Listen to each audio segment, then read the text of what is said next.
नमस्कार, SCN plus के हलचल दिन भर में आपका स्वागत है। मैं हूं गौरवी वैष्णव। सबसे पहले खास हलचल पर एक नजर। बिदासर कस्बे में CMHO के निर्देशन में चिकित्सा विभाग की टीम ने सुजानगढ़ BCMO OP धानिया के नेतृत्व में एक निजी हॉस्पिटल की जांच की। जांच में बिना रजिस्ट्रेशन व बिना डॉक्टर के निजी हॉस्पिटल संचालित मिला। इस पर टीम ने सीज की कार्रवाई करते हुए अस्पताल के खिलाफ नियमों का उल्लंघन पर पुलिस में मामला दर्ज करवाया है। चूरू CMHO डॉक्टर मनोज शर्मा ने बताया कि बिदासर में बाड़िया स्कूल के पास जीवन रक्षा हॉस्पिटल में बिना रजिस्ट्रेशन के निजी हॉस्पिटल चलने की सूचना मिली थी। इस पर टीम का गठन कर बुधवार की रात आकस्मिक निरीक्षण किया गया। निरीक्षण में जीवन रक्षा हॉस्पिटल में मौके पर ऋषिकेश कड़वासरा द्वारा आधुनिक चिकित्सा पद्धति से मेडिकल प्रैक्टिस की जा रही थी। ऋषिकेश कड़वासरा प्रैक्टिस के लिए जरूरी सर्टिफिकेट और डिग्री नहीं दे पाए। जांच में यह हॉस्पिटल आधुनिक चिकित्सा पद्धति से चिकित्सा अभ्यास करने के लिए आधुनिक चिकित्सा परिषद अधिनियम 1956 की धारा 15 के अंतर्गत रजिस्टर्ड नहीं पाया गया। हॉस्पिटल के द्वारा आमजन को गुमराह कर आधुनिक चिकित्सा पद्धति से चिकित्सा अभ्यास करना भारतीय दंड संहिता की धारा 419 व 420 के तहत दंडनीय अपराध है। इसके अलावा मौके पर उक्त व्यक्ति द्वारा इंजेक्शन व अन्य चिकित्सा उपकरण का प्रयोग करना पाया गया, जिससे क्षेत्र में संक्रमण फैलने का भी खतरा होने से आमजन को जान का खतरा भी हो सकता है। यह कृत्य भारतीय दंड संहिता की धारा 269 व 70 के तहत दंडनीय अपराध है। साथ ही चिकित्सा संस्थान में लैब संचालित पाई गई, जो कि क्लिनिकल स्टैब्लिशमेंट एक्ट 2010 के अंतर्गत रजिस्टर्ड नहीं पाई गई। CMHO ने बताया कि हॉस्पिटल में प्रसव कक्ष व अन्य दवाइयां पाई गई, जिससे यह जाहिर होता है कि वहां पर गर्भवती महिलाओं के प्रसव करवाए जाने के साथ ही गर्भपात भी करवाए जाते हैं, जो कि MPT एक्ट 1971 व धारा 3 व 4, 5 का उल्लंघन है। कार्रवाई के बाद निजी अस्पताल के खिलाफ पुलिस में मामला दर्ज करवाया गया।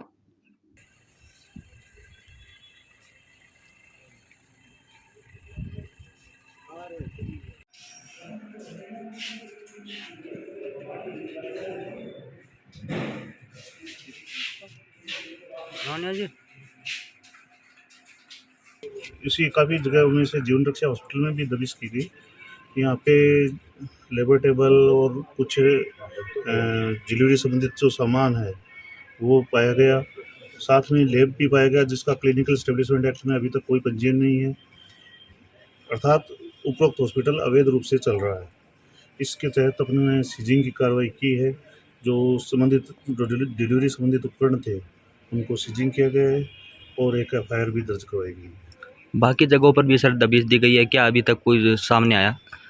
बाकी जगहों पर भी दबिश दी गई है, लेकिन वहाँ पे कोई तथ्य उस टाइम इस तरीके से मिले नहीं कि अपन कोई कार्रवाई कर सकें। लेकिन भविष्य में भी ये कार्रवाइयाँ जारी रहेंगी और किसी भी तरीके से किसी भी व्यक्ति को आम लोगों के स्वास्थ्य के साथ खिलवाड़ करने का अवसर नहीं दिया जाएगा। कुछ मेडिकल है वो बिना अनुज्ञा पत्रधारी है वो चल रहे हैं, इस पर क्या कुछ कदम उठाए जाएंगे?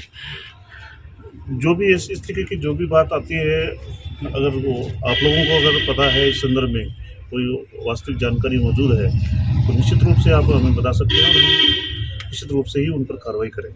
सरदार शहर पुलिस ने सोमवार सुबह वार्ड नंबर 31 व 40 में पूर्व पार्षद असलम खान, उनके पिता मान खां और व्यापारी मांगीलाल जसनसरिया पर हुई फायरिंग मामले में 72 घंटे में हिस्ट्री शीटर अरशद सहित चारों आरोपियों को हरियाणा के करनाल से गिरफ्तार कर लिया है। पुलिस ने वारदात में काम में ली गई एक पिस्टल और जिंदा कारतूस भी बरामद किए हैं। 13 जून को 1 घंटे में 2 अलग अलग जगह फायरिंग कर दहशत फैलाने वाला अरशद को पकड़ने की पुलिस के सामने बड़ी चुनौती थी। ऐसे में चूरू SP ने मामले की गंभीरता को लेते हुए अलग अलग विशेष टीमें गठित की और आरोपियों को पकड़ने के लिए अलग अलग जगह दबिश दी। इस दौरान रतनगढ़, जयपुर, गुड़गांव, दिल्ली में पीछा करते हुए आरोपियों को हरियाणा के करनाल से पकड़ा जा सका। पुलिस ने अरशद के अलावा रतनगढ़ के वार्ड नंबर 21 निवासी शाहरुख पुत्र लियाकत अली, सरदार शहर के वार्ड नंबर 21 निवासी इमरान पुत्र हबीब खान और हिमायत पुत्र शहादत अली वार्ड नंबर 9 को गिरफ्तार करने में सफलता हासिल की है। SP दिगंत आनंद ने गुरुवार दोपहर बाद प्रेस वार्ता कर मामले की जानकारी दी।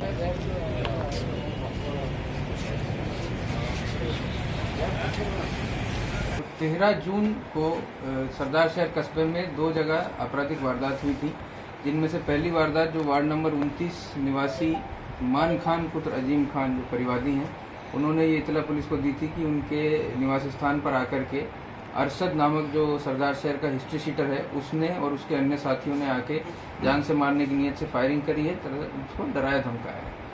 उसी के थोड़े समय बाद 13 तारीख को ही वार्ड नंबर 40 निवासी मांगीलाल ने ये इतला पुलिस को दी थी कि उनके निवास स्थान पे आकर भी इन्हीं लोगों ने फायरिंग करी तथा 50,000 रुपये की फिरौती मांगी है और मौके से जो अपराधी हैं वो फरार हो गए हैं।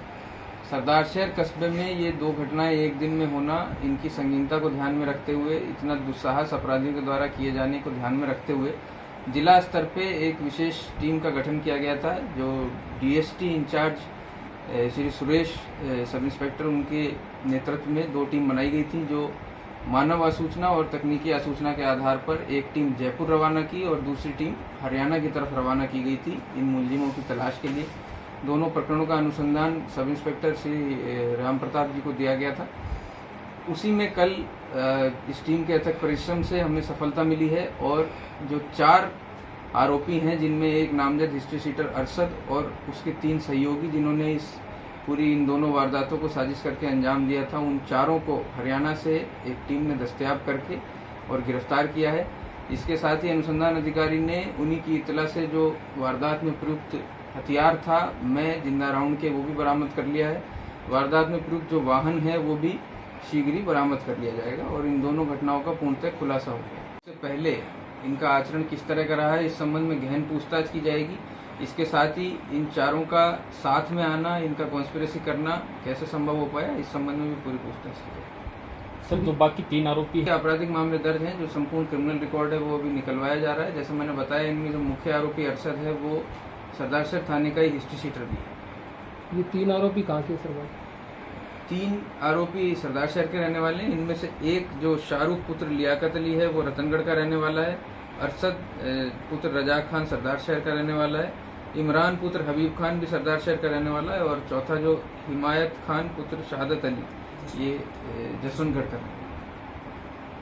क्या कुछ विशेष तकनीकी सहायता रही? इस पूरे ऑपरेशन का जो पूरा श्रेय है वो डीएसटी टीम को जाता है। डीएसटी प्रभारी और एएसआई श्री जोगिंदर सिंह, इन दोनों ने पूरी रात जिले के बाहर मुकीम रह करके और इस ऑपरेशन को अंजाम दिया। सर, पिछले काफ़ी दिनों से सरदार शहर में आपराधिक गतिविधियां बढ़ी है, आगे इनको रोकने के लिए पुलिस को इनको रोकने के लिए यही जरूरी है कि इस तरह के अपराध तुरंत ट्रेस आउट किए जाएं, जो पुलिस की पूरी तरह से मंशा रहती है, जो यहाँ भी आपको देखने को मिलेगी। इस अरशद के क्रिमिनल रिकॉर्ड को देखते हुए हाल ही में इसकी हिस्ट्री शीट भी खोली गई थी। इस तरह के सारे क्रिमिनल लगातार हम चिन्हित कर रहे हैं और इंसदादी निरोधात्मक कार्रवाई के साथ साथ उनके dossier, history sheet, rowdy sheet तैयार की जाएगी। केंद्र की मोदी सरकार के 8 साल पूरे होने पर भाजपा युवा मोर्चा की ओर से सुजानगढ़ शहर के वेंकटेश्वर मंदिर से गांधी चौक तक विकास तीर्थ बाइक रैली निकाली गई। रैली में भाजपा जिलाध्यक्ष धर्मवीर पुजारी, पूर्व मंत्री खेमाराम मेघवाल, प्रधान मनभरी देवी, पिदासर प्रधान संतोष मेघवाल, इंजीनियर बीएल भाटी, भाजयुमो अध्यक्ष अमित मौसून सहित सैकड़ों लोगों ने भाग लिया। रैली में युवा कार्यकर्ता जहां भाजपा के झंडे लेकर नारेबाजी करते चल रहे थे, वहीं महिलाएं और युवतियां भी बड़ी संख्या में साथ रही। इस दौरान वैद्य भंवरलाल शर्मा, पार्षद दीनदयाल पारिक, हरिओम खोड, मनोज पारिक, कमल दादीज, हंसराज नायक, श्रीकांत ओझा, महेश जोशी, गंगाधर लाखन, नवरत्न सेन, खुशीराम चांद्रा, धीरज बोजीवाल, हिमांशु भाटी साथ रहे।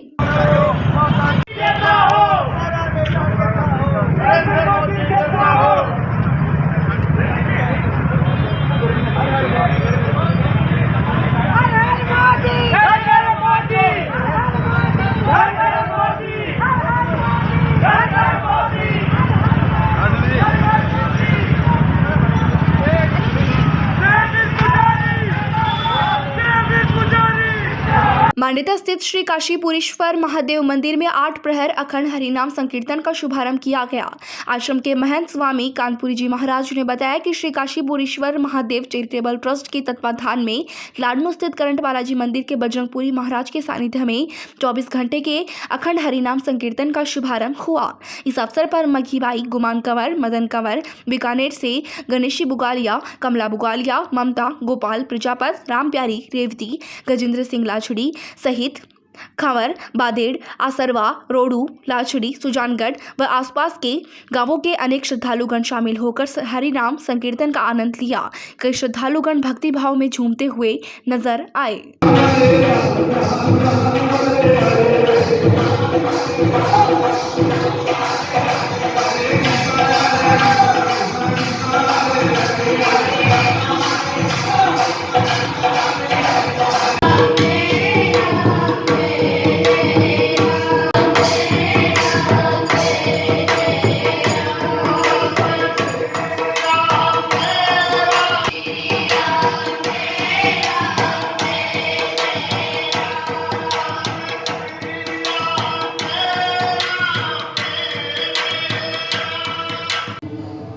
अभी श्री काशीपुरीश्वर महादेव मंदिर मांडेता आश्रम के प्रांगण में सर्वे भवन्तु सुखिनः की कामना लेकर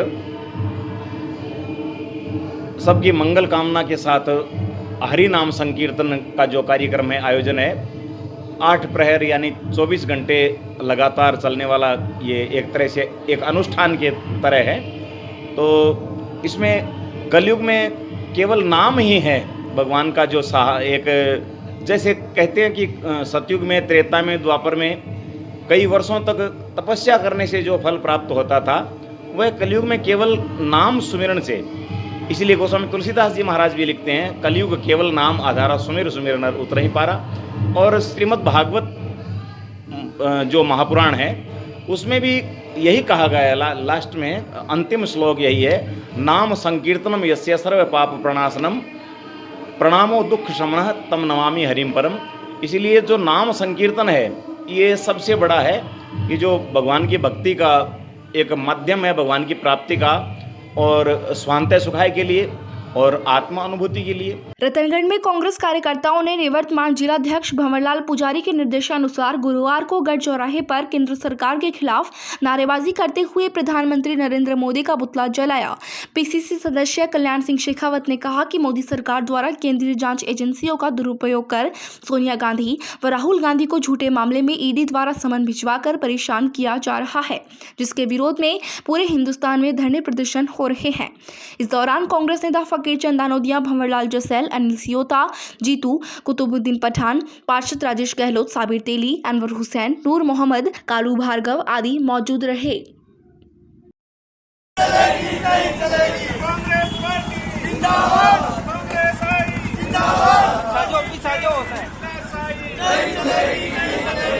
ये था SCN प्लस का खास बुलेटिन हलचल दिन भर। टीवी पर देखने के लिए शेखावाटी केबल नेटवर्क के चैनल संख्या 153 पर जाएं। सोशल मीडिया पर हमसे लगातार जुड़े रहने के लिए हमारे YouTube और Facebook पेज को सब्सक्राइब और लाइक करें। नमस्कार।